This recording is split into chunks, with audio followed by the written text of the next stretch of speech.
All right, so we've got a really great speaker for this month.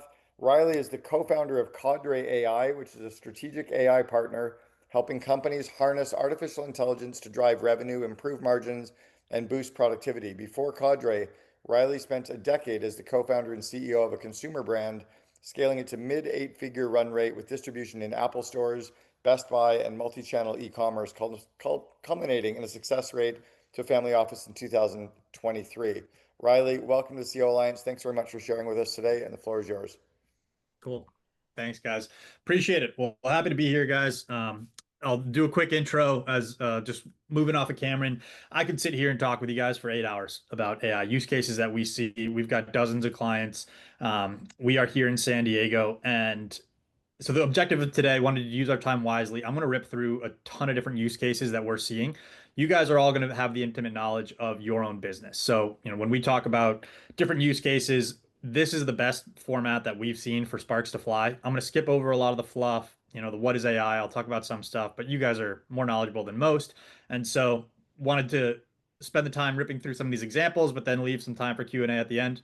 So happy to dive in. Hey, Vlad, UTC, right on. I'm up in Encinitas, so love it, man. Cool. Well, let me do a little screen share, and then again, I'll try to keep one eye on some comments. If I see anything that I can touch on, we'll go. So I'll stop at a few moments, but I think Cameron is the best case to leave some time at the end for some Q&A. Would that be your Yeah, recommendation? exactly. Cool. Sounds good. Excellent. Well, let me throw this up here. Cool. Everybody can see the screen? Cool. All right.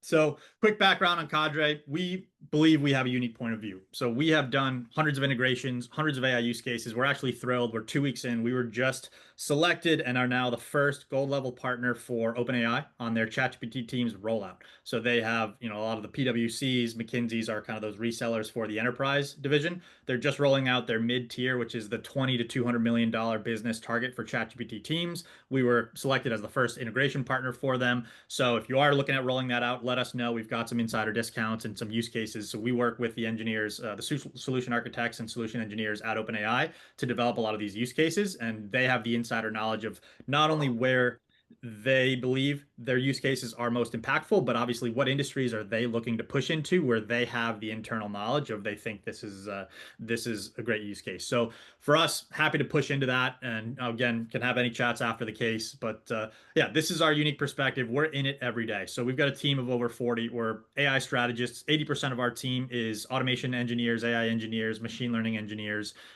20 to 25 of which we've got an office down here in La Jolla, and then the rest are scattered around the country and international. But we evaluate hundreds and hundreds of use cases. So our objective is to really see what's working. And our whole focus, I can't tell you how many times we come in and we stop or pause AI initiatives. The only thing that we're concerned on is if we are doing anything or the business is doing anything, 12 months from now, if we look back, is it showing up in the bottom line? Are we going to see some sort of change in the P&L? That's the only thing that matters. If not, there's a lot of cool AI use cases. There's a lot of stuff that sounds great at cocktail parties. It's probably a distraction. So I would, don't get me started on a lot of what I see on LinkedIn. A lot of it is a distraction use case. It's not going to show up in the P&L. And AI is anything but a one size fits all. And so whatever you see out there, really make sure that you tune it to your business. Just because you see somebody else have a workflow, it's very much got to focus on your business and is it tying to your business objectives, your goals, your team structure, and then probably the biggest one, your tech stack.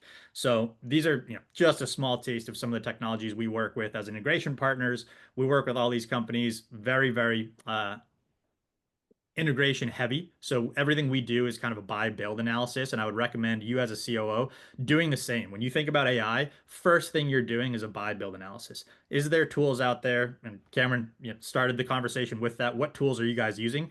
That should be, build should be the last resort. A lot of stuff that you want to accomplish, it does require some build and custom integration, but there's billions and trillions of dollars being spent on all these tools. And we're moving into this world from like horizontal SaaS to kind of industry niche verticals for AI. So if you're in logistics and transportation, there's going to be AI tools that are highly specific for that. So great share, great website there. But exactly that. There's an AI for that, and I promise you there is. And so companies like us kind of help do that analysis, understand your tech stack, because AI is going to be working off of data. what systems are you on? Are you on NetSuite? Are you on QuickBooks? Are you have an ERP system, Salesforce, HubSpot? All those things and those that tech stack is going to impact the decision on what tool you should go with because AI lives on data. So um, these are some of the industries that we work in. I don't have a lot of context of who's on the call, but mostly B2B. My background is in the consumer space and coming from the retail consumer space. Different use cases there than in the real estate space, private equity. We do a lot in lending, a lot in private equity, a lot in B2B services. The objective and where we see AI making the most impact is one of the questions we ask is if your business was to double tomorrow, what are all the hires that you would need to make? And that basically exposes, okay, those are the areas where you theoretically need to throw bodies. The dream state for AI is how do we develop a roadmap tailored to your business that allows you to scale your revenue, double your revenue without having to double your headcount. That's the dream for anybody. And we're all focused. We're going to talk a little bit about AI and revenue generation, but enterprise value, business value shows up in the bottom line. So when we can scale our revenue and keep our OpEx in check, that's where the dollars start dropping to the P&L. And so that's what we want to focus on. That's where AI is most impactful. Hence, SaaS businesses, consumer businesses, there's definitely use cases there. But if you're in B2B services, lending, all these different areas where you have to throw bodies at scale, this is going to be where AI shines the most for you. So we'll dive right in, and I might go fast through a few slides because I want to get through a few things and leave time for some discussion. But I think you're all here. Sounds like I'm the sixth in this 12 months of AI.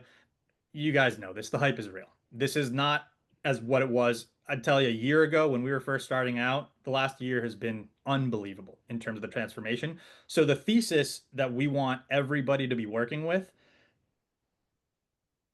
in the last 36 months, 36 months ago, we didn't even know ChatGPT existed. That was prior to 3.5 launch. What's going to happen in the next 36 months? And so every decision you make, technology wise, whatever it is, live in the mindset of skate where the puck is going, not where it is today. So AI is phenomenal at a number of things, and it's okay at some other things. Just because it's okay at something that you're hoping it's good for, don't stop the project or the data infrastructure or cleaning up the workflows or process mapping because it will get there. And so I guarantee you that think with that mindset that this is happening, the hype is real. And if anything, from being in the weeds with our clients, AI is underhyped. And what really is the exciting part is not really where it is today because we're in this transitional phase. It's when we close our minds and think 3, 5 years out what our businesses look like. It's tremendously different. And for the hope of everybody on the call, there's, if you're a 20% EBITDA business today, we're looking at a clear path of 25, 30, 35%. So couple quick definitions before we dive in. You guys might be very well aware of this though.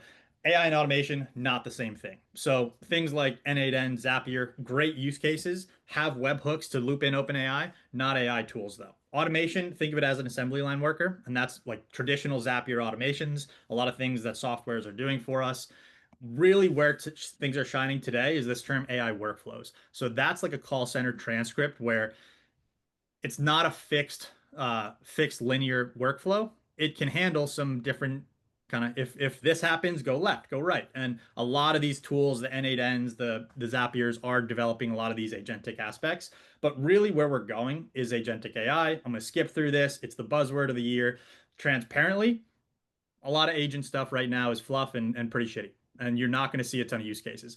But you have to live in that mindset that 12 months, 24 months from now, every one of our businesses are going to have agents all over it, custom agents that are deployed, that are trained, and think of an agent truly like a high performing teammate. And you need to commit to that. The best use case I can talk about in terms of AI or the lens, think of AI as hiring a new employee. When you bring it in, you are going to be frustrated as all hell in the first 30 days. It is not a silver bullet. Think of a new employee coming in. They are much better 6 months in than they are the first month. They're figuring out, okay, what is the outcome that you're desiring? Where is the data that I'm looking for? If you bring in a new employee and on day one say, I need you to create the sales pitch deck for this client and close the deal, they're going to say, well, can I look at some of the past pitch decks? Can you tell me what a good one looked like? Where's the information from the client? Can I learn a little bit maybe from one of the head sales guys who can give me some advice? So when you think of agents and AI, it needs all that same context. Once you change that perspective for you, it's going to shift your mindset. And SaaS, like the minute you sign up for Salesforce or HubSpot, you have access to all the features today. SaaS is kind of day one, you're getting access to all the features. AI, tuning, training, improvements. Whenever we are building AI models, we call it the eval loop on the back end. Just like an employee, you need to give it feedback. Hey, you got that wrong. The beautiful thing about it, if SaaS gets it wrong, it's kind of a fixed feature. If AI gets it wrong and you address it and say you got it wrong for these reasons, and next time I want you to change the output, just like an employee, it's going to remember that and it's going to have that knowledge context. So just a lens to think through. And again, going quick here. We all know agents. This is can go on for hours about this. This is the skate where the puck is going. It's tough today. We have some clients that we're building agents for. They're providing tremendous value, but it takes a while and it's really, really nuanced to their business. There isn't these off-the-shelf agents. And when you think about N8N or Zapier who are coming out with quote unquote agents, it's just kind of a glorified automation tool. The real agentic workflow is building that knowledge base. So we'll get to that in a little bit. But the beautiful thing, why I love AI, I'm sure everybody on the call, we've got 60 plus people. You're all probably in different industries, different verticals. It's completely industry agnostic. And so this is the way that you should think about the future of your organization, truly AI enabled. We come into companies, if your company or any company has an AI chatbot on the website and is using AI in customer service, that's not an AI enabled organization. That's a company using AI, but when AI is at the heart of your organization and you look to the sales team, they're AI enabled and leveraging AI. The engineering team, the leadership and strategy, customer service, finance is leveraging AI to make better decisions. That's a true AI enabled organization. And so it's the beautiful thing about the technology. It's just going to be everywhere and you have to sit with that mindset. So really quick breeze through just that early stage. This is where I want to spend most of the time. And sitting here, I want you to keep that mindset of how can you apply these in your business?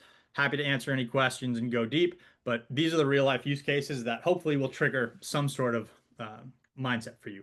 This is the one that kind of is the center point.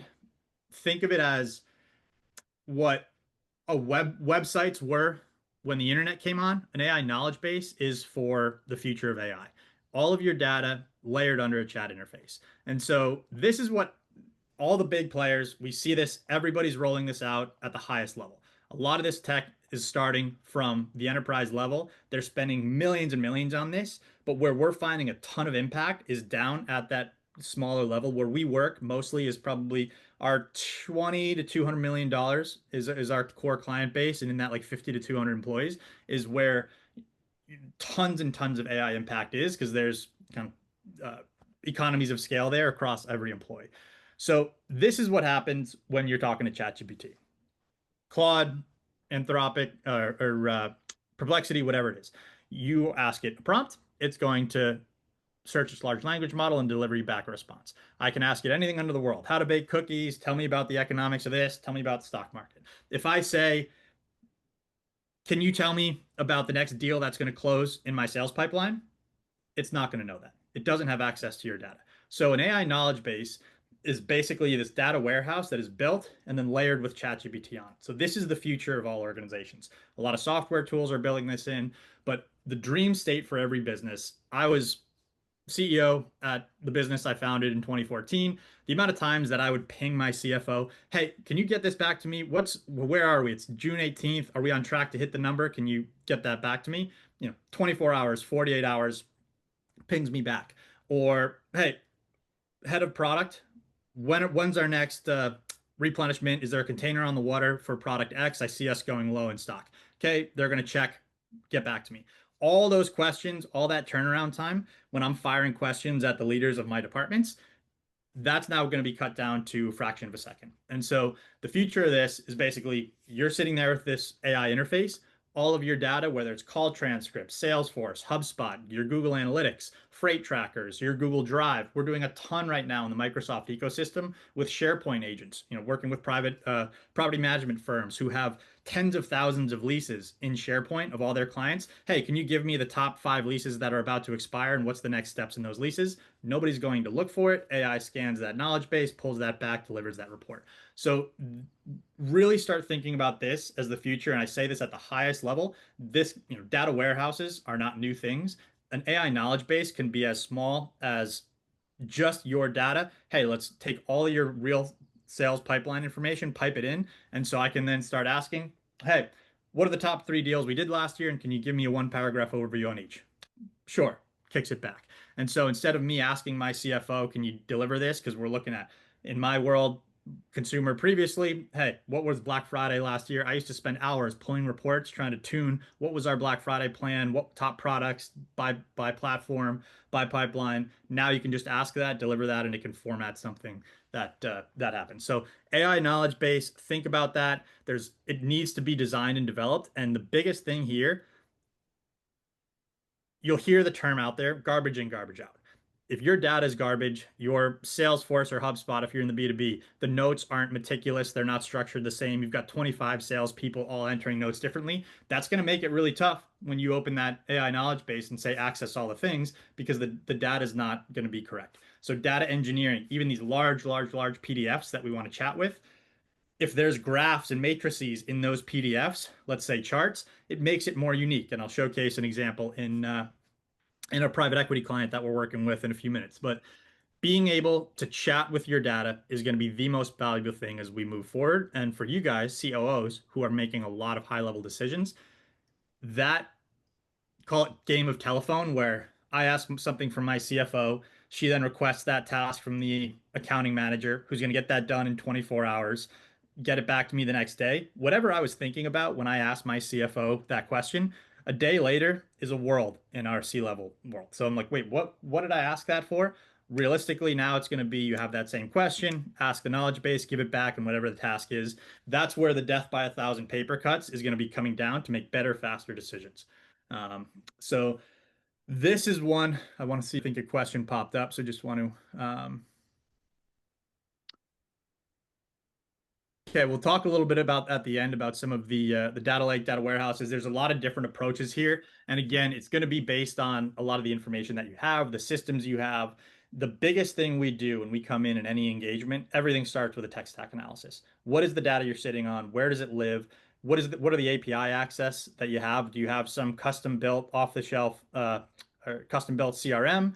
Or are we working with Salesforce? Is all your financial data in QuickBooks, or is this a NetSuite where everything's mapped out? So it's all going to be variable. And those questions, again, it's not one size fits all. So it's great stuff. But I see somebody's looking or starting to build, working on an AI knowledge base. Travis, great stuff. This is going to be the future and the backbone of most companies, where it sets you up for success when you think about that skate where the puck is going. This is the foundation of that, and this is what sets you up for success. So I'll give you a quick example. We have a private equity client that we've been working with for about 6 months. They have $1 billion under management. They're one of the largest female-owned private equity firms in the world. They're raising a big new fund, and that's going to move them to a $3 billion under management. And so they have to deploy that capital. That's what they're required to do. So that means they need to find a boatload more deals. They need to expand their deal team. They need to expand their associates to analyze all these deals. And so they were getting a little nervous saying, okay, we're going to triple the fund here. We got to throw a lot more analysts on the team. We've got to expand the deal team. The deal team was 8 people. They spend a lot of time looking at deals. And a CIM here, for those of you who don't know, it's a confidential information memorandum. When a company is going to sale, it's like an 80-page a company pitch deck. In that pitch deck is all about the industry, the EBITDA, adjustments, financial information, the team, who's the leadership, what are the forecasts. So that gets sent out to all the private equity partners. Then their deal team, we came in, did the analysis. They're taking about 12 to 14 hours to review these deals. So the deal team would look through, scan through these PDFs. They would look for what they called quote unquote deal killers, which if EBITDA is under 10%, immediate deal killer. So they, industry knowledge there, legacy knowledge. Then if they did see something that they liked, they'd run the financial analysis based on the numbers, again, which are all in PDF format and like grid. So you get 10 CIMs, completely different formats. If they liked the deal, they would kick that to an associate. The associate would do industry research. For example, looking at a women's shoe company, they don't know, the deal team doesn't know if the women's shoe industry is up into the right. Is this a space where we should invest capital? Is it struggling? Who's the leadership? Have we done any deals in our 15-year fund history that are similar to this? Go look in the deal history and thousands of documents in SharePoint. So this is like 15 hours to make a decision. So what we did was build an AI-driven SIM analyzer. So SIM gets sent over an email, and this is completely different than the knowledge base, but connected in certain ways. So SIM gets sent over from the investment banker. Immediately, the deal team would drop it into this AI SIM analyzer that we built for them. AI goes through all 80-page decks, checks all the data against the firm's deal killer points. So what are the adjustments, the EBITDA, industry, maybe team, all the different 10, we figured out what the top 10 deal killers were. If it's a pass, then green lights it. It's kind of this red, yellow, green. AI puts together an industry deep research report. So in that women's shoe company example, let's do a deep research report on this industry. Where's it going? What are the, kind of a SWOT analysis type thing. AI then puts that into the firm's desired format because even the industry research as well as their financial, they had a cash flow forecasting format that they liked. So cool, we're going to pull all the information and cash flow and adjustments out of the PDFs. We're going to put it into your format. AI analyzes the report against the entire deal history. So it takes that final report, cash flow, industry research, and then takes it and immediately would review, they use SharePoint, all of the fund deal history. What are the deals that we've done? Have we done any deals like this that are similar in terms of EBITDA margin, consumer, we'll stay on the women's shoe analogy, consumer product, footwear? Have we done any deals? And stack rank this against other deals. And so they'll look and say, listen, it flags a deal from 6 years ago. This deal didn't perform as well as we thought. It looked good, but the industry is really, really tough. Okay, we want to know that when making the decision. Would then put together that full deal analysis and recommendation and send that back to the deal team. About 15 hours of work that was happening by the associates. That was an under 10-minute process. And so that's the type of stuff where, are we completely taking out associates? Absolutely not. There's a ton of work to do when they're tripling the fund. But did we figure out a way for them to say, we've got 6 associates that are doing all of the work under the deal team. We don't have to hire 6 more when we triple the fund. We can keep these 6 associates, and they're going to, instead of this taking 16, 15, 16 hours, this is going to happen in 10 minutes, and then we're going to do, call it the 80%.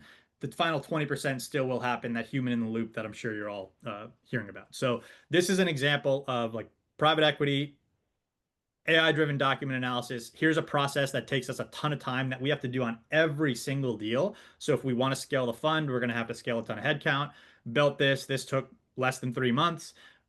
Tunes into their SharePoint where all their information lives.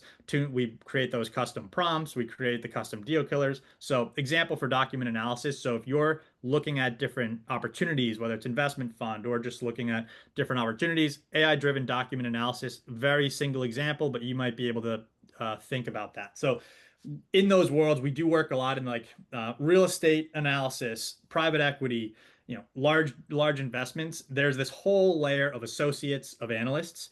That work is going to be done by AI. I'm sure you hear and see all the social media stuff around a lot of those entry-level jobs in these industries are getting shaken up, but realistically, it's going to add a lot to the bottom line for these firms. AI can shine in a lot of areas today, and it is challenging in a lot of areas today. I'm not going to show examples of a lot of like visuals and creation, and it's even challenging sometimes in certain deck creations and things. In revenue ops, it is unbelievable. This is where we're finding a ton of product market fit. So I'm sure many of you have heard about tools like Clay. The challenge is that a lot of us are probably the subject of our LinkedIn inbox getting spammed and stuff. But if you are in a B2B sales focus, this is manual prospecting is dead. What's interesting, somebody asked me the other day, one of our clients, do you think manual outbound is dead, like human-driven outbound? To me, the answer is no. I think there's still an art form there. It's massively impacted. It's the salesperson who's enabled by AI is going to be the one who succeeds. Manual prospecting of just, I need to go figure out my ICP, build lead lists. I want to figure out who are, CEOs of this type of company in this industry. You should not be spending any money on a salesperson to go and do that. And in fact, every salesperson, we want them on doing revenue generating activities. So across all of our clients, when we got to 20 clients, we did like a deep analysis across all. 35 to 45% of salespeople's time is not on revenue generating activities. It's entering data into Salesforce, into the CRM. It's doing monotonous follow-up. It's double checking stuff, internal stuff. So we want that person to be spending maybe 10%. We're not going to cut it all out. AI is not a silver bullet, but how does that person not do any data entry into the CRM, not do any prospecting? They want to have this kind of AI agent, and this is the area where agents are thriving. If there's one area where you should look at agents, it's in kind of prospecting revenue ops.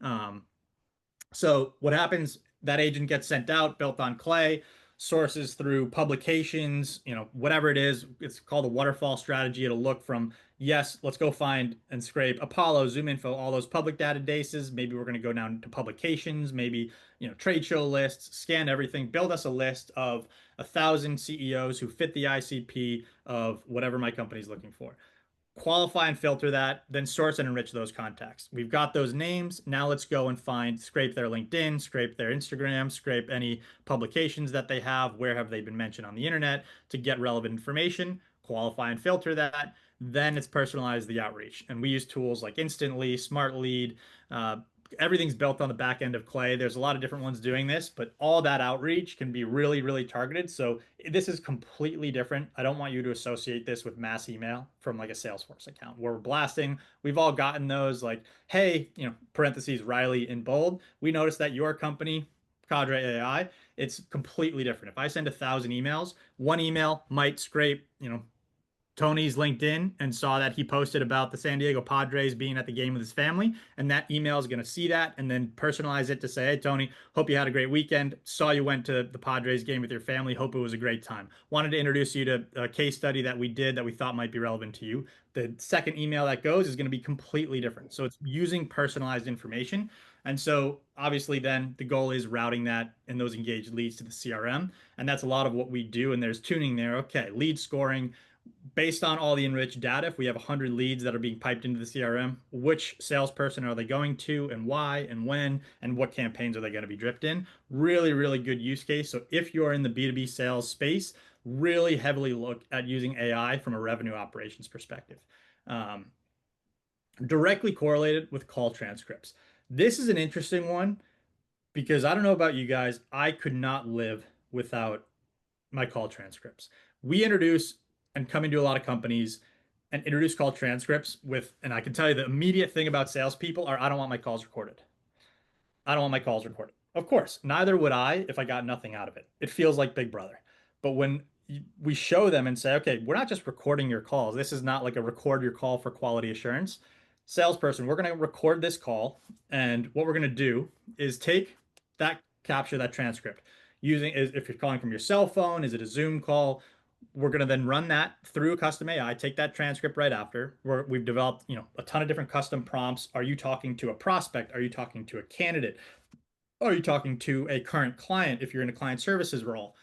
Then we're going to take all the notes, pull everything out based on specific prompts, and we're going to then update the CRM. We're going to update push notifications to Slack. We're going to update your project management system. So, for example, just in our business, on the sales side, every single call is recorded, runs it through highly specific prompts, tunes it, lead scores that score based on the opportunity, automatically updates our CRM, creates push notification and call overview into the Slack channel for the whole client services team. Hey, we've got a new client coming down, and then automatically pulls any tasks we talked about, and we use ClickUp, automatically updates and assigns those tasks in ClickUp. So that kind of we call it the AI project manager. Again, these are kind of you have to tune these. This is not an off-the-shelf type solution. You can download any one of these tools, Fireflies, Otter, Fathom, but the magic is in the following 90%. What are you doing with those transcripts? Where are they going? How are you leveraging those? And where I would say they're the most valuable, obviously in the sales organization, what that leads into then is sales training. Like you have to think of this. I'll give you an analogy here. I'm not sure if anybody knows, but when you go to that, like the CAPTCHA thing and Google, why it says, can you select the boxes that have a motorcyclist, or can you select the boxes that have a bridge? That is very intentional because Google is using that data to train for driverless cars. It's not, it's, they don't ask you, can you throw where there's a coffee cup or those things. That is, Google is in the mindset, skate where the puck is going. We will have driverless cars. We have the opportunity to capture data to help us train. AI sales agents will be a big, big thing in this world in the coming years. The data that you capture from your sales team, the calls that they're having, the wins, the losses, we can say, hey, this call turned into a closed one. This call was a closed lost for these reasons. Or if you're in a client services role or business, every single one of those client services, we are building churn prediction engines. Based on the conversation with the client this week, it's immediately going to flag the entire or client services team based on just the tone and words that were used in that call. Even if the account manager didn't see it, it's going to flag that up the poll and say there's now churn prediction based on the conversation that was just had because we've documented so many of these. So that skate where the puck is going, the number one most valuable piece of data in most companies is conversations. And so when you can take those conversations and leverage those for future gain, you will have challenges with people saying, I don't want my calls recorded. And they're right because they just haven't seen the light in terms of what are you doing with this recording. And when you tell a salesperson, hey, I'm not just recording your call, I'm completely removing your entire responsibility of taking notes, updating the CRM, and issuing tasks, they're going to be like, okay, can I never hop on a call without an AI recorder again? Because that's most salespeople, for example, that's their nightmare. And so when you show them the value of what are you actually doing, huge, huge benefit. And we've seen a big swing across. So take a look at those. But with the note, you can download any one. The real value is going to come on the back end because most of the time we work with clients, they've selected one, they've downloaded it, and it's kind of just, hey, this is not really, we're not seeing the value. And it's mostly because they haven't done the tail end. Vlad, you can do this. Yeah. So N8N is a great tool in terms of that. So routing all these things, figuring out what we want to do. All these note takers have webhooks with OpenAI, Claude, whatever it is. That's going to be one of the things. So it's not just download an AI note taker and then you get the automated email saying, here's a recap of the call. It's N8N. It's these automation workflows that really take it into your tech stack. So, and again, great one where we're seeing we work a lot in the lending space. Came in on a few of these clients that are these large mortgage companies, thousands of loan officers around the country. So they had this whole entire layer of sales managers that would listen. They were recording their calls, but the sales managers were then listening to calls. If a call their target was a 2-call close for a loan, if it went to 3 or 4, they'd listen to the call. They'd spend hours listening to the call, figuring that out, then develop a coaching program for that employee. This is all done on AI. And so they've been able to get down from a lot to a 1-call close, but really restructure their org and not have to have this huge layer of fat in sales managers. And immediately after the call, there's a ton of these programs. Again, these are buy, not build. There's platforms like Attention, Avoma, Fireflies just came out with a really, really good one here that you can tune these out to say, what you have to do is put in the work up front. Hey, if it's a sales call or we do it in our recruiting side, the scorecard that our head of talent is graded upon when she's talking to candidates every week is a different customized scorecard than the sales team. And so it's going to grade, hey, this not only is it grading the recruiter, but it's going to then take that transcript and grade the candidate. Based on the job description that we've tuned this AI model, she just got off a call. AI believes that this is a 4.9 out of 5 candidate based on the requirements that we have. And so takes a lot of that human error out. And I would say if there's one thing, AI is great for productivity. We all know that. If there's something personally that I was shocked with, the amount that it has reduced human error is unbelievable. And we've all been a part of organizations pushing roles to the Philippines, India, LATAM, been great for the bottom line and cost efficiencies, but I've been shocked coming in with how much human error is associated with those roles. And they just miss stuff. They're not included in the organization. When you change those roles to AI, that human error is massively mitigated. And obviously the cost savings are still there. I can go on much more over a glass of wine on the fears I have for some of those, LATAM and Philippines places about once this truly comes, but that's a whole different thing. Real quick one. Again, I'm going to breeze through this, but if one of you guys go to my website right now, I'm going to get a Slack notification with your LinkedIn, with your email. I don't need people to fill out a web form anymore. It's unfortunate in terms of a privacy thing, but this tool, RB2B, is a great one. So flow here, website, visitor hits my site. These tools, immediately identify the visitor, send that engaged profile to Clay. It'll enrich that data. I'll find out everything I can that's open on the internet about you. It'll score you as a lead. It'll add you to my CRM. It'll put together what we call them a battle card. But here's all the information about the person. Are, 0 to 10, are they a fit for our services? Sometimes it's just somebody who heard about us. Sometimes it's a prospective client. It'll push a sales notification to the sales rep saying, hey, this person just visited the website. These are signal intent. So you'll see a lot about this out there. Like, the signals are what we're looking for, and where AI and these agents are out there scraping the internet. If one of you guys goes and follows my Cadre AI on LinkedIn, for example, that is a signal. You still might be a cold lead, but you have expressed some sort of public signal that you might be interested in what we're doing.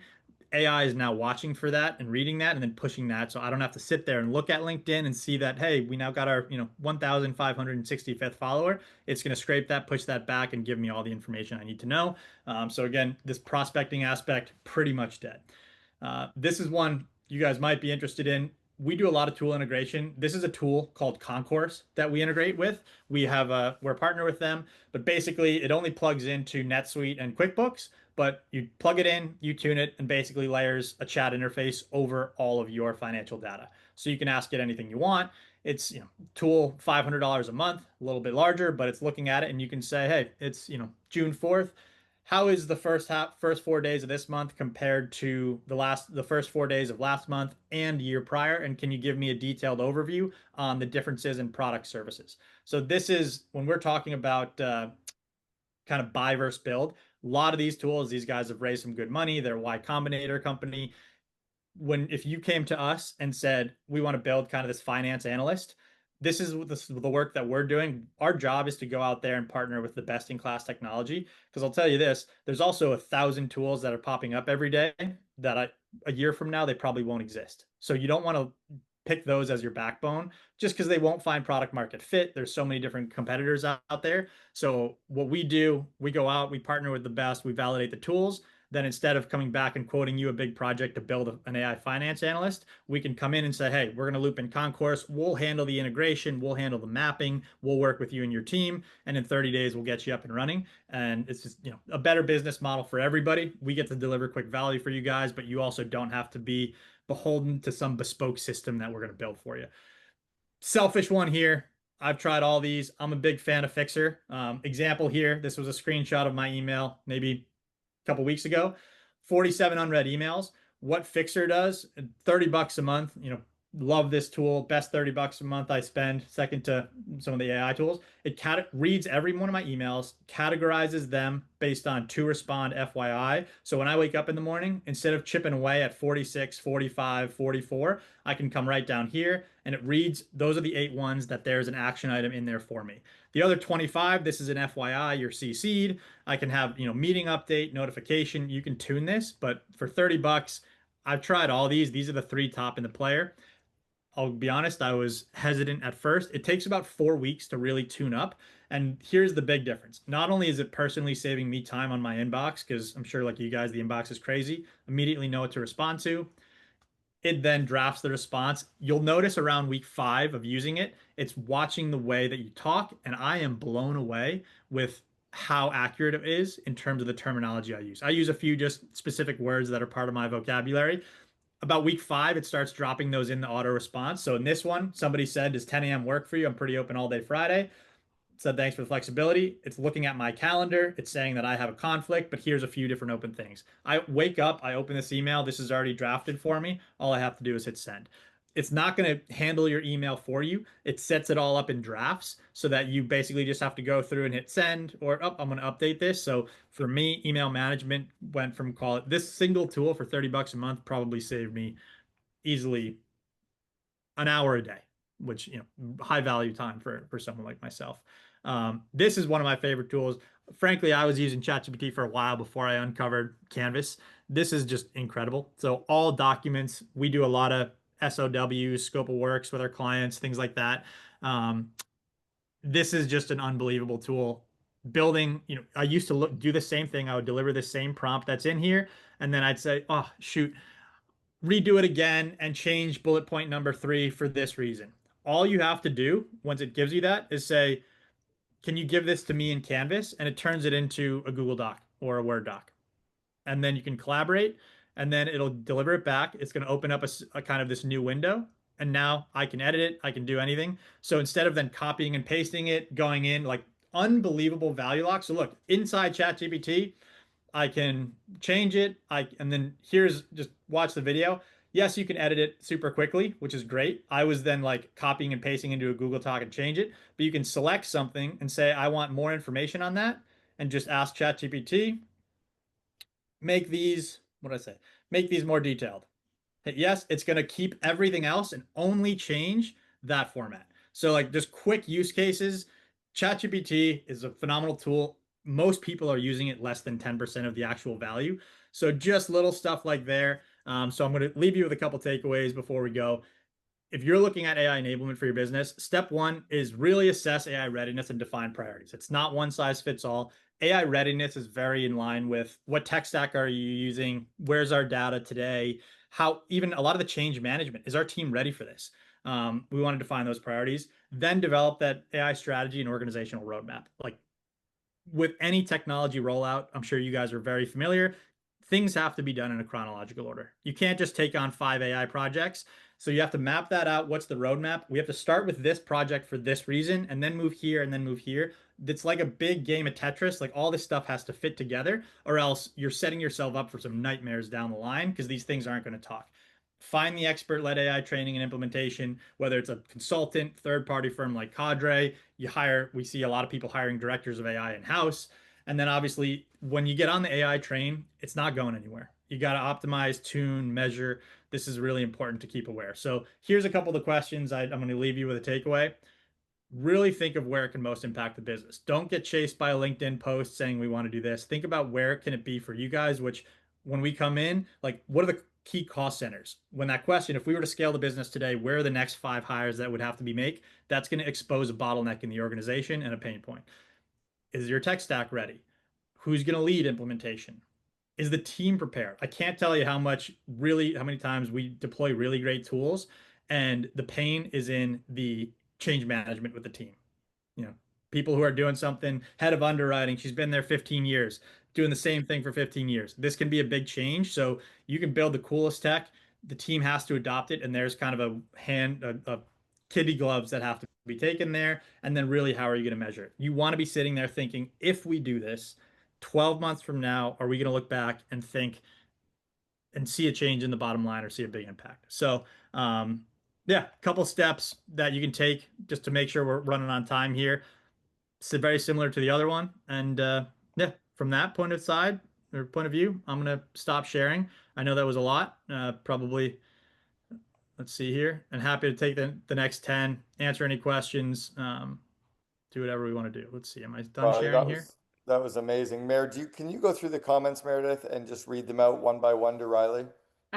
Yeah, we have great actionable insights. Damn it, where were you 3 weeks ago? Um, so funny, didn't realize you can have the prompt update deliver in Canvas. Wow, Canvas, bonus Canvas. Um, If anyone, by the way, has a question, throw your hand up right now in Zoom. Meredith will keep scanning, but yeah, there's some great ones. And then there was me apologizing because the learning curve on Fixer got me. Um, those first 4 weeks were hard. I apologize, y'all. we've got 3 questions, 4 questions right now. If you can scan and What do just pull you them, we'll ask the questions verbally first. Dave, do you want to go first? You're on mute. Yeah. Yeah. Thank you, Riley. Amazing presentation. So much to think about. There's AI and there's AGI. I'm just curious for your thoughts about that. Are you thinking about it yet? How close do you think it is? Should we be thinking about it? Are your clients asking about it? Is it going to be like a dramatic jumping off point or more of a gradual transition? Just curious for your thoughts on that. Yeah, there's kind of AI, artificial intelligence. There's AGI, which is artificial generative intelligence, and then everybody talks about the ASI, artificial super intelligence. Where's that going? Um, I think there's a lot of curiosity out there. Think of it differently too. Like when you're looking in your organization, AGI is artificial generative intelligence. We're pretty much there. AI can generate new content, new things, images, content. When a lot of the use cases in business aren't AGI, it's just AI. When I was showing you that, you know, private equity example, document analysis, you're hear the term OCR for reviewing PDF documents, pulling information out of it. Like that's not AGI because it's not really generating anything new. It's taking information and streamlining the information and giving you like a super powered command F, if you will. Uh, so AGI, it's going to be a big shift, I think, particularly in business. Agents is where we're going to see that. Like agents are really, really challenging right now to deploy. You got to guide them, you got to handhold them. They're going to make a lot of mistakes. You got to tune them. So it's one of those things that it's where companies like ours exist for because you guys have to run your business. You can't sit there and dedicate 15 hours to monitoring this kind of agent. The long tail impact is going to be tremendous, but somebody's got to watch that agent and do and basically manage them, if you will. That's where it's going to become really interesting is when you'll hear things. If you haven't researched it, it's called MCP, Model Context Protocol. It allows agents to basically access different platforms. And if I asked somebody in my company to say, I want you to create this presentation, they'd probably say, okay, I'm going to go into the drive and I'm going to get these documents. And then I'm going to go into Fireflies and I'm going to grab that transcript. And then I'm going to go over to Kathy's office and she's got the historical data. And then I'm going to go access Salesforce and look at what happened there. So that's where the agents are now being able to do that work. And that's where, as we get into kind of more AGI, and future AI, it's going to start acting like people and say, you can just tell it, I want you to go do this. And it's going to know, okay, that means I got to go talk to Kathy. I got to go to Salesforce. I got to go here. And it can actually enter those systems, find the data, grab it, and leave. So it's going to be really powerful in business. You know, I think I need a glass of whiskey to talk about some of the scary stuff and more societal impact and such. But from a business perspective, it's going to be a really big unlock. Awesome. Thank you. Thank you. Dan Elia? Well, hey, Riley, great presentation. What concerns the one page that you showed with not having to put in opt-in or fill out an email form and it scrapes everything? What are your legal concerns over opt-in and privacy? Our company got sued and we had a settlement because of sending text messages that got mixed up, right? So I'm a little more gun shy from when it comes to that type of stuff for opt-in and privacy concerns legally. What's your thoughts? Yeah, so the first thing we do with every client is we create what's called an AI policy, which is really looking at like what is legally your industry. Are we dealing with HIPAA compliance laws? We work with banks and insurance companies, so there is a lot of compliance aspect, and that's one thing you should be very aware of. There's a lot of legal aspect around SMS. So frankly, unless it's highly tuned, we actually avoid SMS as a primary AI outbound strategy and focus on email. There is just getting into personal numbers. It's good to have from an enrichment perspective because you can also enrich a lot of this data and then use it for lookalike audiences in whether it's your outbound strategy in PPC campaigns. But the first thing you should do is really go deep on compliance, particularly in your industry. If there's any kind of personal identification, PII, that is going to be asked, things that you worry about, very much tuned. So compliance is a big one that you should take into consideration. And Dan, you nailed it. SMS is one that there's probably the most red tape around. Cold email's pretty open. It's the same technology is being used. You know, the circulars when you get like a thing in the mail from a brand and you're like, I didn't sign up for this. They're scanning the website. They're saw that you once went to their website and they're finding your address on public information. You didn't ask for it, and suddenly you get a brochure in the mail. Same technology, but like there's very little legal aspects and compliance around sending in the mail. Same thing with email. When you start getting into cold calls and text message, there's definitely compliance. So, and related to what that information is going to be about, yeah, definitely do your compliance and security checks. And the one thing you want to look at, any of these tools that I share, whether it's like Fixer or all these, you can go to the footer of the website and look for what's called the Trust Center. Every one of these AI tools is required to have a Trust Center, which shows their compliance. So SOC 2 compliant is the one you want to make sure that they have. If they're SOC 2 compliant, makes that your data is fairly safe. there's going to be a lot of young, 1, 2 person startups that spin up a website that might not be compliant because that's an expensive process. And obviously, you get into the medical and legal space, you're in HIPAA compliance and stuff. Fireflies for us is just like our favorite AI note taker because they are HIPAA compliant, they're SOC 2 compliant. So those call transcripts are pretty protected. But great question, Dan, and something that everybody should think about. Love that. Thank you. Leon. Riley, that was great. A lot of information. I love the fixer piece. Is there a tool like that that can organize and streamline SMS, MMS, any inbound text? Yeah, there's actually, like Vlad had mentioned it, but N8N is an interesting one where you can build agents. So let me get back to you on that. Very similar function, and there's a lot of different tools. I guarantee you there probably is. So maybe you can shoot me an email. And you can actually, the next step is where these kind of custom agents are being built. So we have a lot of shared inboxes, shared SMS, kind of inbound stuff. It's definitely there. And then the inbound, the knowledge base of these things are exactly where you want to focus. So that's what gets into like company chat bots or a call, and you can now text in and get kind of this information. And so that's going to be N8N is an interesting tool that's turning it on, but really cool to look at. So shoot me a message after, or guys, you can also connect with me on LinkedIn. Shoot me a message. We can set up a time to chat or share some other tools. But anything particular like that, would love to help out as much as I can. Awesome, thanks. Chad, you're up, and then Ebert, and then we'll wrap. Thanks, Cameron. Riley, I'm really interested in the AI knowledge base. So I was wondering where a company should start when it comes to that.